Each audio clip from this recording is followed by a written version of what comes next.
Welcome to USA Global TV and Radio, where our mission is to provide education, entertainment, hope, and inspiration.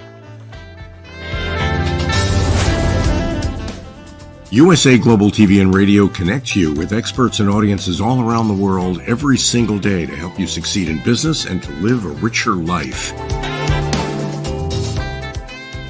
Visit us at usaglobaltv.com to learn about career and life-changing training and mentoring programs like the Listening Mentor. Subscribe to our newsletter to stay informed about our special programs and offers. Discover how you can become a guest on one of our shows or a host or producer of a USA Global TV and Radio show of your very own. That's USA Global TV and Radio, where the doctor is always in.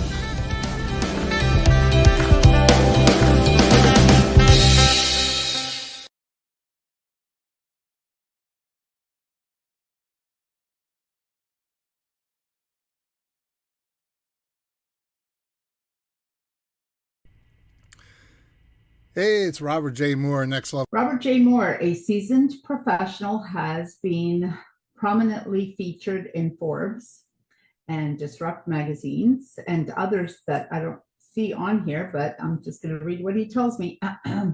He is an internationally awarded bestseller and the founder of Next Level Coaching. Robert played a key role in achieving the Guinness World Record and Global Recognition Award. I was there, anyways, impacting numerous lives through his coaching programs. Me. Over the past 15 years, Robert was elevated as Robert has elevated his high-end mastermind programs to global recognition, becoming a sought-after teacher for individuals ranging from beginners to experts or medium to super experts. I'm his favorite student. I don't care what anybody says. He imparts the precise techniques and strategies he employs in his daily business operations. Robert generously shares his high-performance methods with clients, enabling them to replicate his success in a fraction of the time. That's true. He is pretty quick. He firmly believes that every business deserves success in its respective field. Magazines, worldwide, national TV programs, and radio shows have conducted interviews with Robert. How humble. He didn't even name any of these.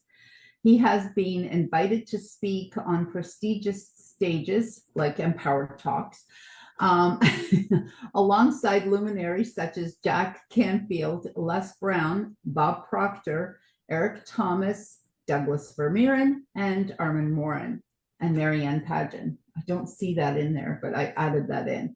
In addition to coaching accolades, Robert has earned noteworthy awards, including 9 for his 2023 documentary titled Reinventing Freedom, which I'm in. Hello, sorry. This is my show. I can do whatever I want. This documentary chronicles Robert J. Moore's inspirational journey from homelessness and prison to achieving recognition in Forbes. My goodness. It serves as a testament to his resilience and triumph, which is true. Recently, April 2024, Robert was awarded the Legends of Coaching Award by Forbes Business Awards. And with that, I present to you my favorite coach, well, one of my favorite coaches, Robert J. Moore. Take it away. I want to say thank you so much for that. That was pretty cool. Even adding yourself in there was kind of neat. And not only that, here's one thing. She's really humble about something too. I haven't heard her mention this yet. I'm going to say it myself. I want to congratulate yourself too, because you've been nominated for a Canadian Choice Award. Oh, yes. Award. And you know, like straight up forward, I mean, when you're looking at leadership with a heart, Marianne has it. You know, a lot of people say she's like my sister, the off branch of me. And that's very much possibly so, because You know, But a like good day. yeah, a good day. Get her on an off day after 10 o'clock, and she might not be. She's not so After comfortable. 10 p.m. he's talking about, Yeah. because it's a going joke. I don't like to answer my phone for many people after 9 o'clock, and 10 is absolutely my limit. And at 10 o'clock, I tune out. We've Like, done coaching sessions 3 o'clock in the morning, like, it doesn't really matter. But I mean, that's the way I work with my students. I mean, like, I always there for them.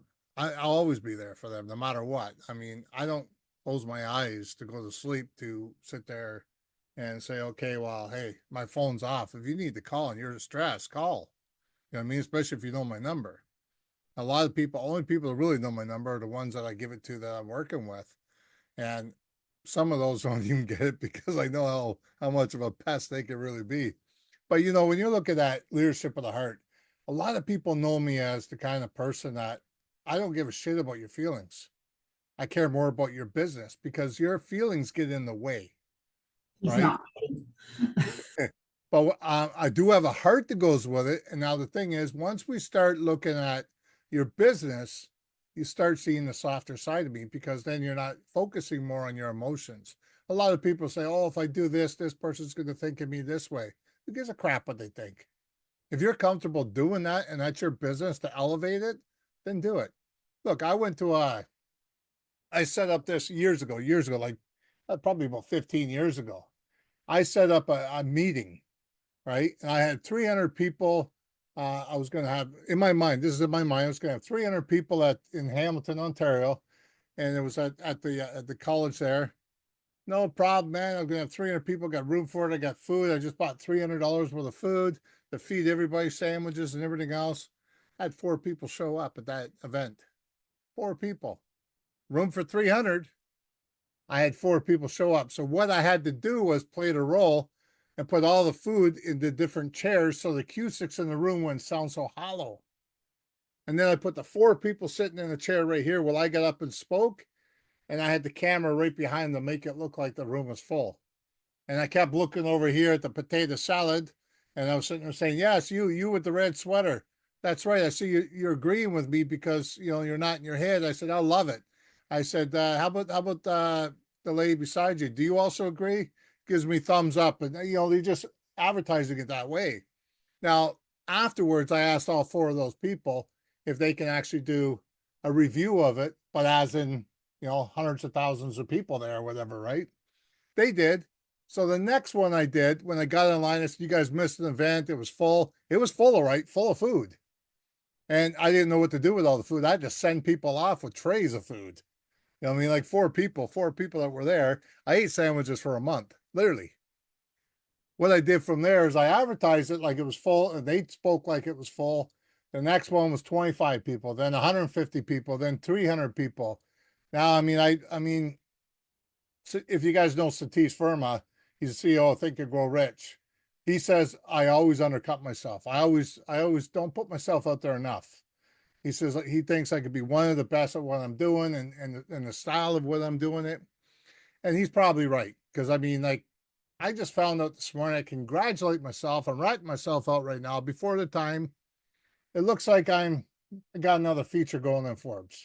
I just found out this morning. And you know what? It was just right out of the wall. I won the Global Recognition Award. They're actually putting me in Forbes, Georgia. And I said, wow, geez, this is beautiful stuff over here.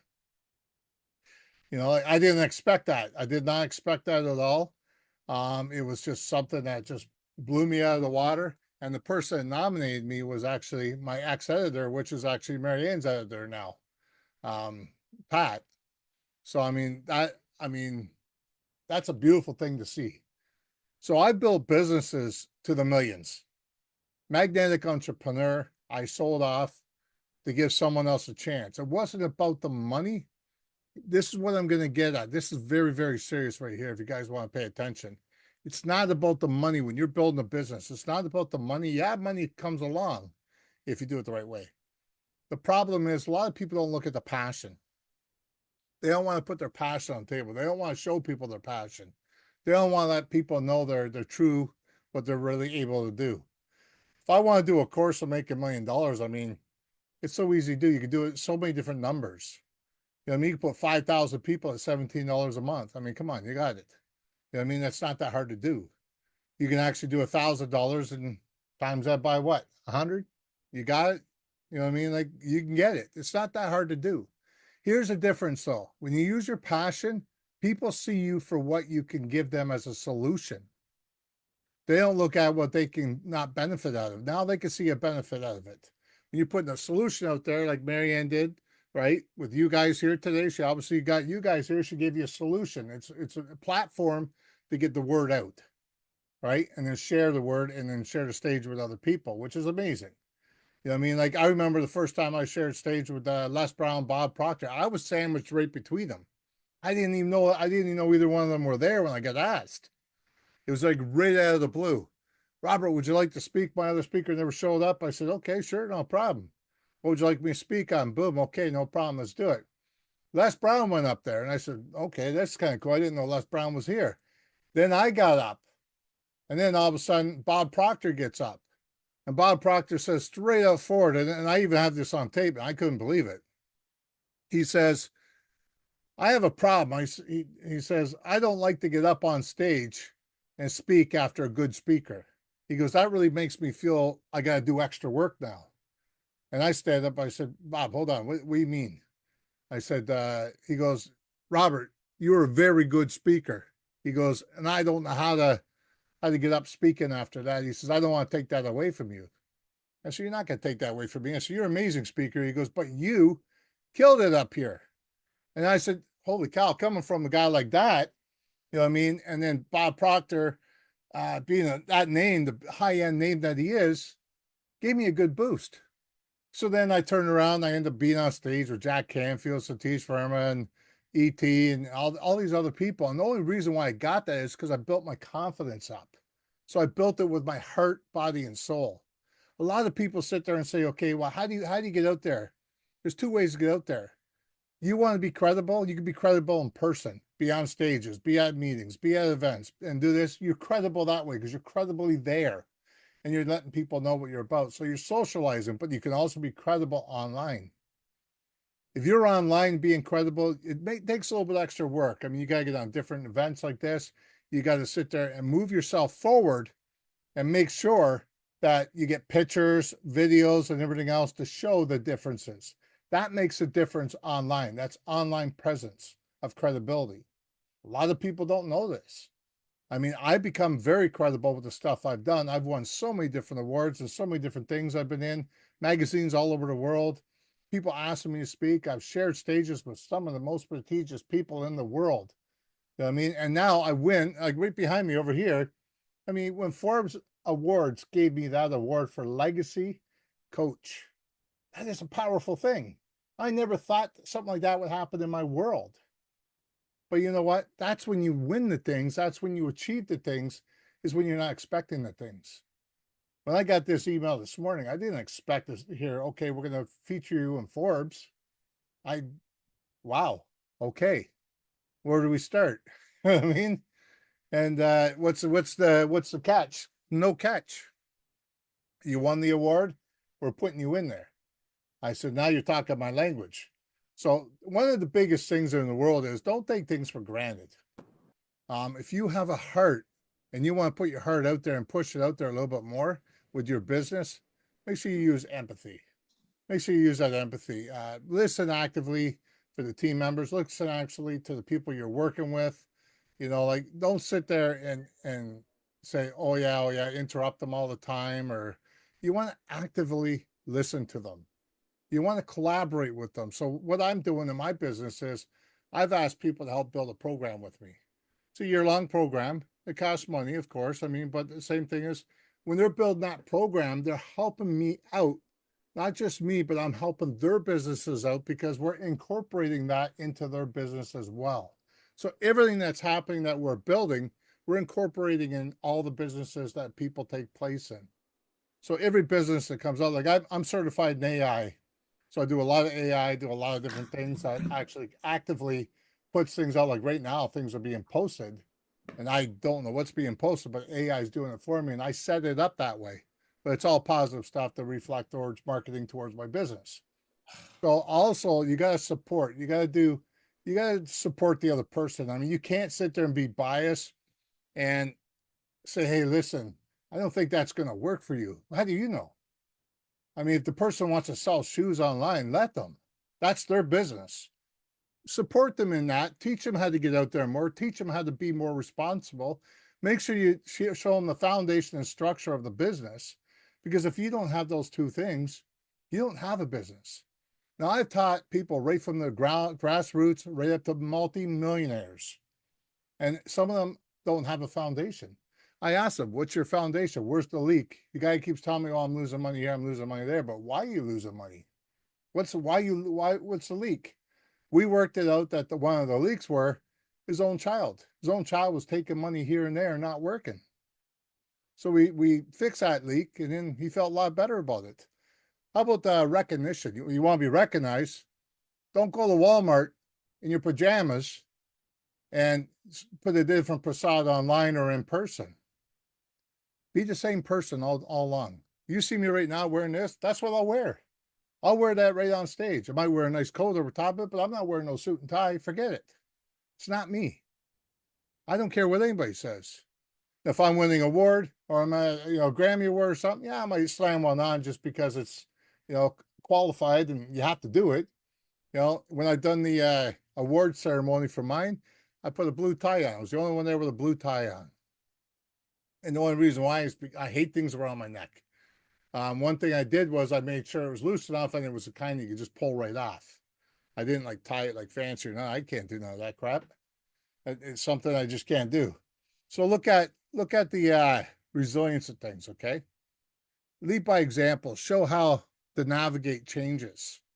Now, a lot of people that do know me do know the fact that I was raised a little different from others. I got connected to different people, different ways. Straight forward, I did 17 years in prison. In and out, did 7 years on the streets. I was hanging around with the bikers, the mafia. I did things I don't really want to talk about, which I won't talk about. But I mean, that train of thought is still there when someone either doesn't pay me or doesn't do or cusses me up and criticizes me behind my back. That train of thought is still there, but the action behind it is not. There's a difference. I'm not acting on those thoughts what I like to do to that person.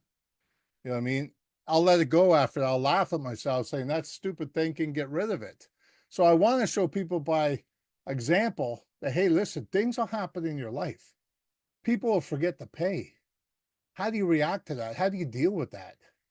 You know what I mean? Like, you can't just sit there and say, well, I'm going to go wring your neck if you don't do this, or threaten them, or, you know what? It happens. And a lot of times, hey, listen, check this out. Another guy I gave $1,000 to, gave $1,000, not cash, but business-wise, products and everything else, $1,000. Okay, he kept promising me, oh, I'll pay you $200 here, I'll pay you $200 there. I said, okay, well, when you get it, we chose together to do it this way, so let's work it out this way. He never came back because he didn't know how to face me because he owed me $1,000. Well, sometimes getting rid of a person for $1,000 is sometimes the best thing.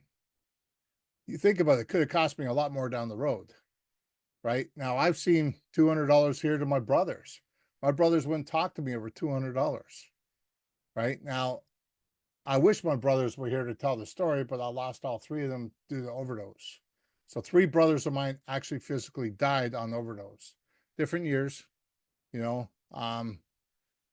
but I mean, when you're looking at the situation, you're looking at, what's the importance? What are you trying to teach? Who are you trying to reach? Know your audience, right? This goes way beyond the strategy and the results, way beyond that. When I sit there and work with people, because of the fact of my education, you don't see my education up on the wall. You see my achievements here. My education, I didn't do to impress anybody.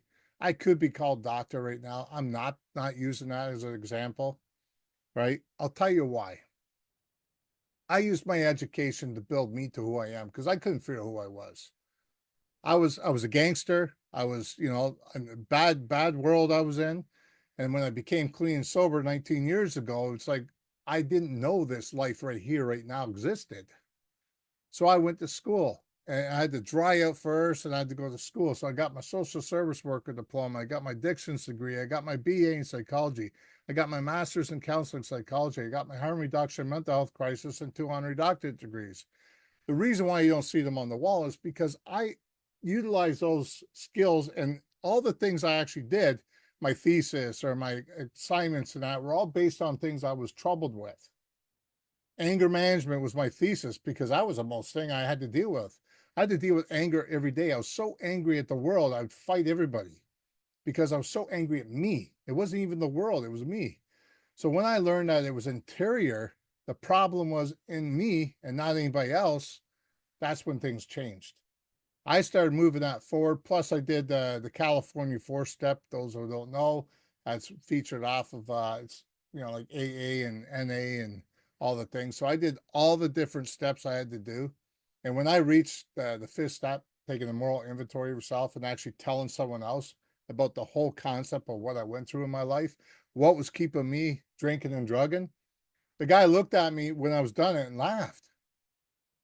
Now, I mean, to me, that was holding me down, making me run back and forth and having some booze or drugs, and I couldn't deal with my emotions. And he laughed at me. I'm like, what the hell are you laughing at? I'm going to knock this guy out. You know what I mean? He's laughing at me. And this guy was an ex-biker. He wasn't one to mess around with. He would have fought me in a second. But he told me something while laughing that actually made me think. He says, you're telling me this stuff held you down. And he goes, but there's people out there that have been through worse and that made it. He says, why is this keeping you down? And it made me think, okay, if people are going through this worse and they made it, that gives me hope.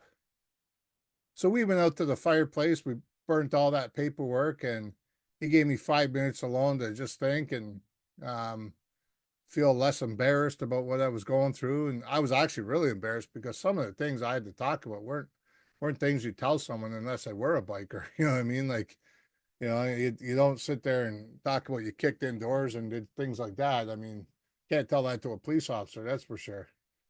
You know what I mean? So it was a rough go. It was a rough go at first, but like I said, that education I utilized to figure out where my behavior was, to help my behavior to become what it is today. Today, when I'm working with people, I could tell them by the physiology of their facial expressions, their body language, their tone of voice, the way they write things. I could tell what they're troubled with or how they're dealing with things. And I could sit there and walk them through the different ways. I don't want to take their vision away from them. I want to keep them on track.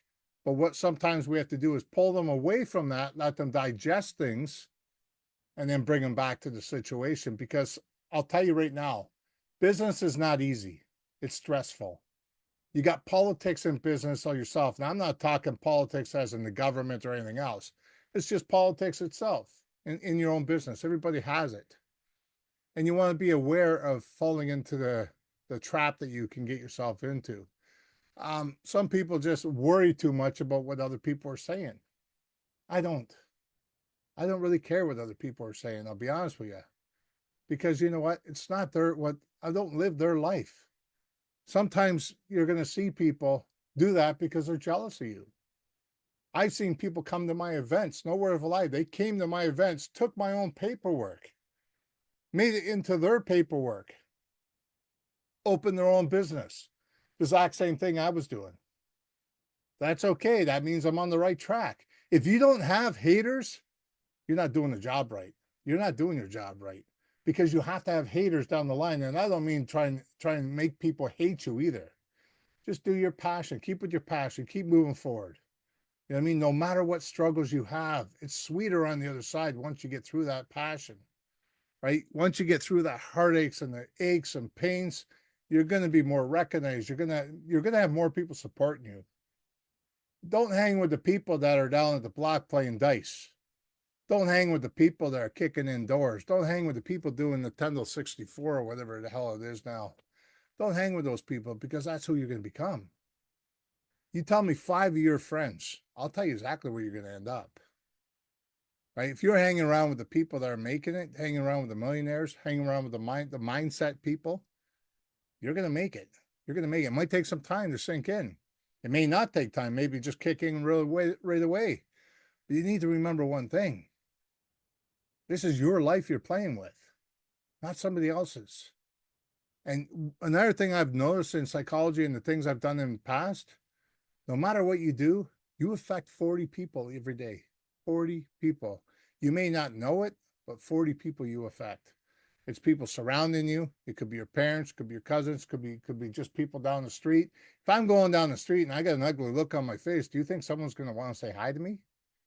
But if I go down the street and I sit there and say, "Hey, how you doing? A beautiful day," they're going to say, at least say hi, and they're going to say, "Oh, that's nice of the person to say hi."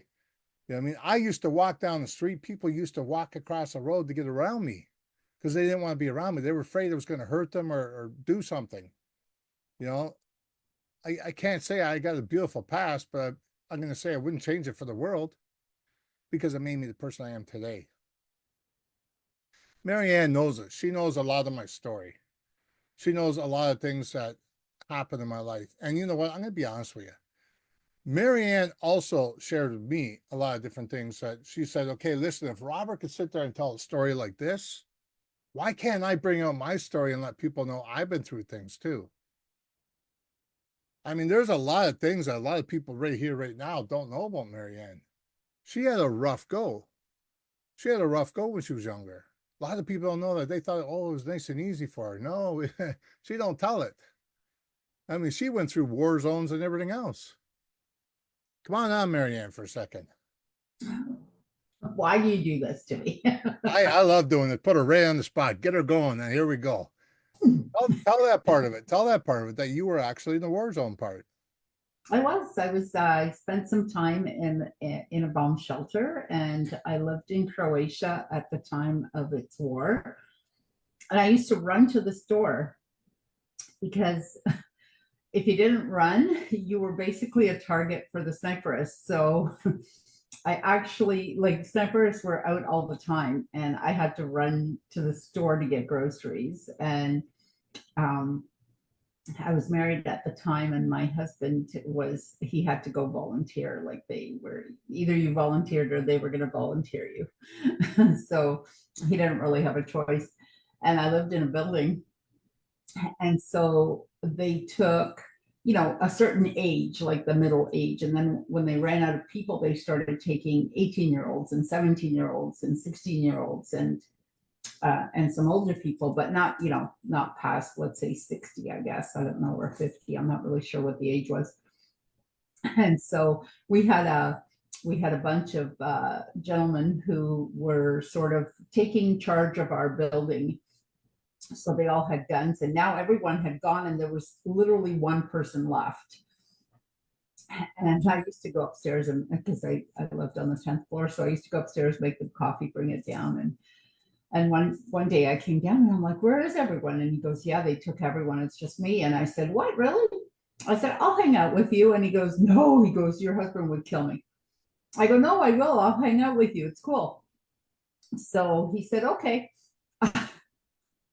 I'll go to my place, which was, I guess, closer because I think he lived right on that floor or something. And he comes back with this big, huge shotgun of some sort. I don't know. It's a big, huge gun. Oh, and I didn't tell you. One day, my husband comes home and he goes, I have something for you. And I'm like, I don't see any flowers. So I'm like, what is it? And he goes, I got you a 9mm gun. And I'm like, oh, instead of flowers, a 9mm gun is what you get. Nice gift, eh? Nice gift. And I'm like, okay, great. Because he was gone pretty much all the time. He was one of the first ones to volunteer. So I basically never saw him. And most of the time, I didn't know where he was. And most of the time, he didn't know where he was going. But if he had some sort of connection with the phone or access to a phone, he would call me. But it was like sometimes I didn't hear from him for 2-3 weeks at a time. Didn't know if he was dead or alive. War is very interesting. And this was like back in the late 90s, I guess, or mid 90s. I don't even know. I can't even remember the years anymore. And people go through things and people don't other people didn't even know that. People didn't know the stuff I've been through until I tell them. People don't know that, like when you were sitting there on that couch and we were filming, you said, well, I know I could speak now. Mhm. I mean, you Yeah. didn't think it mattered to anybody. I didn't think anybody really cared about hearing that because really at the time it's like whatever, and then we basically had to escape out of Croatia. Well, not we, me. Even though I had a Canadian passport and I was totally legit, the escape part was that we had to drive at night without any lights on until we hit another country because Cyprus, right? And there was just shooting everywhere. So I'm like, who cares? Nobody wants to hear that. It's too negative. And then it's like, and then the abusive sort of household I grew up and stuff, and I always just think, why would people care about hearing that? Like, nobody needs to hear that, but really people do need to hear your story because you never know who else is listening and how they're taking it and how they can and how you can help them through that, right? So